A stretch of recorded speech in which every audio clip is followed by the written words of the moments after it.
Welcome you all in Prayag Public School. Good morning, class 4. This is our social study class, and the chapter is Water Resources, Part 1. Water is essential for life. No living being can survive without water. It is essential for our daily activities. A large part of water on the earth's surface is in the ocean and seas. This water is salty and is not fit for use. Therefore, we use fresh water for our needs. Student, जल ही जीवन है और कोई भी living being बिना पानी के survive नहीं कर सकता है। हमारी डेली एक्टिविटी में पानी का बहुत ही ज़्यादा महत्व है और ज़्यादातर पानी हमें ओशन या सी में मिलता है और ये पानी सॉल्टी होता है और हमारे लिए फिट नहीं होता है।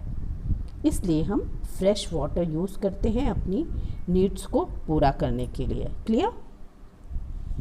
Now heading is main source of water. The main source of fresh water is rain.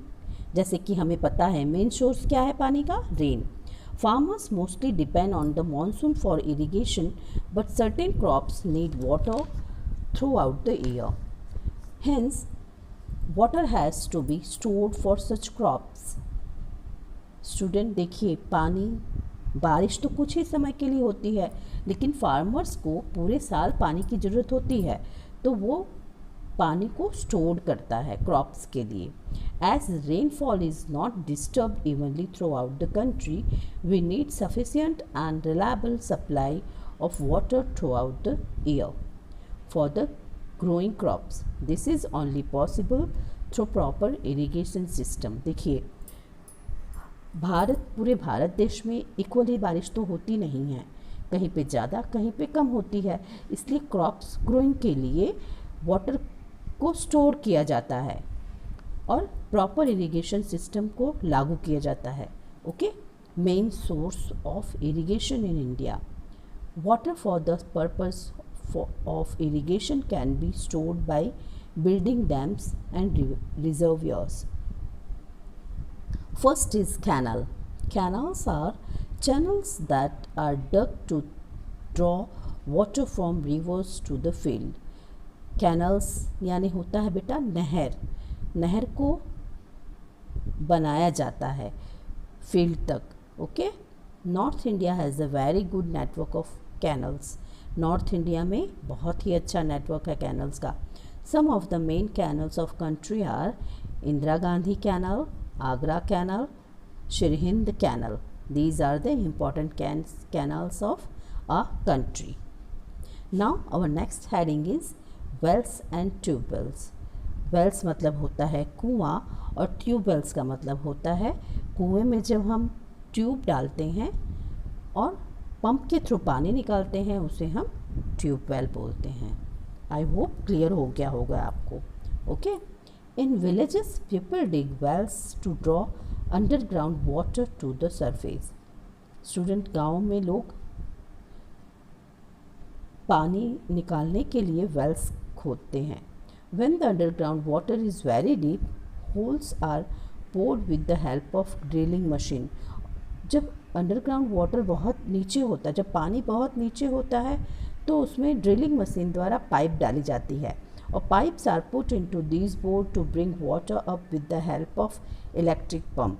और पाइप से इलेक्ट्रिक पंप द्वारा पानी बाहर निकाला जाता है। Such wells are called tube wells. ऐसे वेल्स को क्या बोलते हैं? Tube wells. Tube wells are widely used in the state of Punjab, Haryana, Uttar Pradesh and Gujarat for irrigation. इन स्टेट में पानी का यूज़ इरिगेशन के लिए होता है। Clear student? Now next topic is tanks.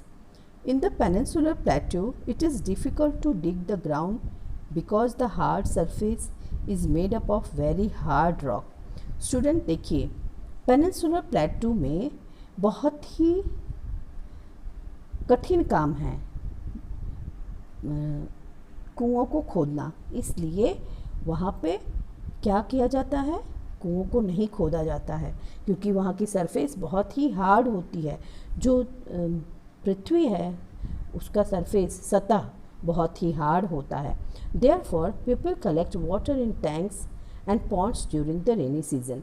इसलिए वहाँ के लोग टैंक्स में और पॉन्ड्स में रेनी सीजन में पानी कलेक्ट करते हैं। The collected water is used for irrigation, बाद में यूज़ करते हैं। Tanks are commonly used in Tamil Nadu, Andhra Pradesh and Karnataka. In towns and cities water is supplied to houses through taps and pipes line. देखिए, शहरों में और कस्बों में घर तक पानी कैसे पहुंचता है? थ्रू द टैप्स, नल्स के थ्रू या पाइपलाइन के थ्रू पानी पहुंचता है। इन villages people get water from a well और अ टैंक। और गांव में लोग कैसे पानी पाते हैं? वहाँ के लोगों को कैसे पानी मिलता है? फ्रॉम द वेल, या तो कुएं से या फिर टैंक से उनको पानी मिलता है। Now our next topic is dam. Dams are strong walls built across rivers to hold back the flow of water. Dams क्या है? Dams बहुत ही strong, बहुत ही मजबूत दीवार है जो कि रिवर्स के बगल में, across rivers, रिवर के बगल में जो बैक वाटर है उसको बहने से रोकने के लिए बनाई जाती है। These walls have special gates called sluice gate. और ये इन वॉल्स में बहुत ही स्पेशल गेट होता है, उसे हम स्लूज गेट के नाम से जानते हैं। Which are open and close to manage the flow of water. Sluice gate को ओपन किया जाता है या क्लोज किया जाता है वाटर को मैनेज करने के लिए। वाटर कैसे मैनेज करते हैं? जब पानी कहीं सिंचाई के लिए देना होता है तो गेट को खोल दिया जाता है, और जब पानी दे दिया जाता है, सप्लाई किया जाता है, तो वाटर को बंद किया जाता है। और जब ओवरफ्लो हो जाता है, डैम्स ज़्यादा भर जाते हैं, तो सारे गेटों को खोल दिया जाता है और अगल बगल एरिया में बाढ़ आ जाती है। ओके, तो ये स्लूज गेट को मैनेज करते हैं, क्लोज करते हैं या फिर ओपन करते हैं ज़रूरत के हिसाब से। Water is stored in a reservoir formed behind the dam. Canals can be stored water to the field for irrigation. देखिए, कैनल्स ये जो पानी है वो फील्ड तक ले जाती है, जो नहरों तक पानी, नहर जो डैम से लग के नहर खोदी जाती है और उस नहर के थ्रू फील्ड तक पानी जाता है सिंचाई के लिए। क्लियर हुआ स्टूडेंट?